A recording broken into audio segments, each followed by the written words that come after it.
Yak'n Pastor here with King David's fifth psalm, Psalms 5. We've said that the first 50 psalms in the book of Psalms were more than likely written by David. David has a very close relationship with the Lord, and we can sense that through his psalms, through the prayers basically that he offers up to God. And Psalms 5 is no different in that regard. We can sense his very close relationship with God. Let's start off with verse 1. It says, "Listen to my words, Lord. Consider my lament." Interestingly enough, a lament means to express sorrow, mourning, or regret. So David's saying, "Hear my cry for help, my King and my God, for to you I pray." And I love this because uh, David's cry is showing his true humility and his understanding that David can't do what he needs to do on his own. So basically, what we have here is we have the right resource that's used. There are problems and situations which the Lord God is the only one who has our needed answers and the strength to stand up and go on. David goes on in verse 3 and he says, "In the morning, Lord, you hear my voice. In the morning, I lay my request before you and wait expectantly." In the morning, David's identifying that he's beginning his day by talking with God.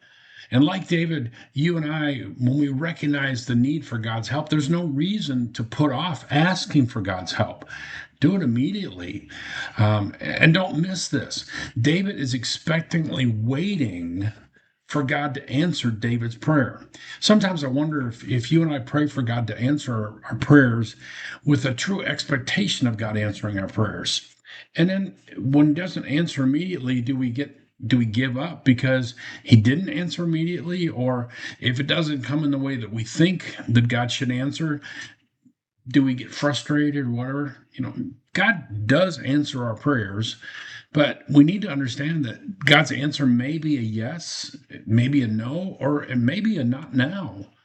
So David goes on and he's talking about the type of people who should not think that their prayer will be answered because of God's disfavor with their wicked attitudes and actions. Listen to what he says in verse 4.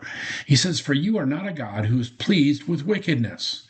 With you, evil people are not welcome. The arrogant cannot stand in your presence. You hate all who do wrong. You destroy those who tell lies. The bloodthirsty and the deceitful, you, Lord, detest." So basically, wickedness done by evil, arrogant, lying, bloodthirsty, and deceitful people. David's saying that his issue with people who the Lord that his issue is with people the Lord God already is displeased with because of their hearts, attitudes, and actions. So basically, David's saying, God, your enemies are my enemies. Verse 7, he says, "But by your great love can come into your house. In reverence, I bow down toward your holy temple." This is a beautiful understanding of the benefits of having the right kind of relationship with God.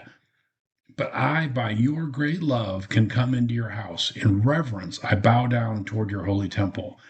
A relationship which is based on God's great love, not on anything David has done to earn God's favor. And God's love and mercy allowed David to come into God's presence through prayer. Verse 8, "Lead me, Lord, in your righteousness because of my enemies. Make your ways straight before me." David is asking God to help David not react against his enemies in the way of the world, but rather as David is asking God to help David react toward his enemies in a way which God directs. And by the way, David is also asking God to show him the correct path to make sure David doesn't walk into an ambush by his enemies. Verse 9, not a word from their mouth can be trusted.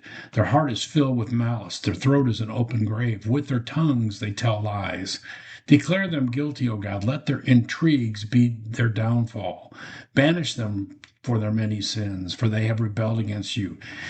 David is not in favor of letting his enemies off the hook, but he wants God to be the one who finds them guilty and dishes out the appropriate punishment.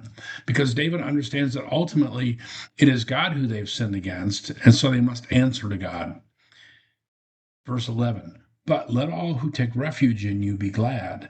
Let them ever sing for joy. Spread your protection over them, that those who love your name may rejoice in you. And a key word in this verse right here, I think, is refuge.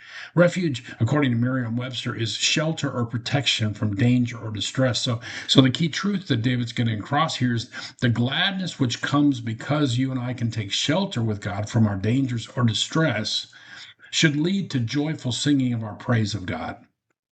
It should be an outpouring of our heart that gratitude and that joy because of being able to trust in God, being able to know that our strength, our encouragement, our everything we need is there with Him.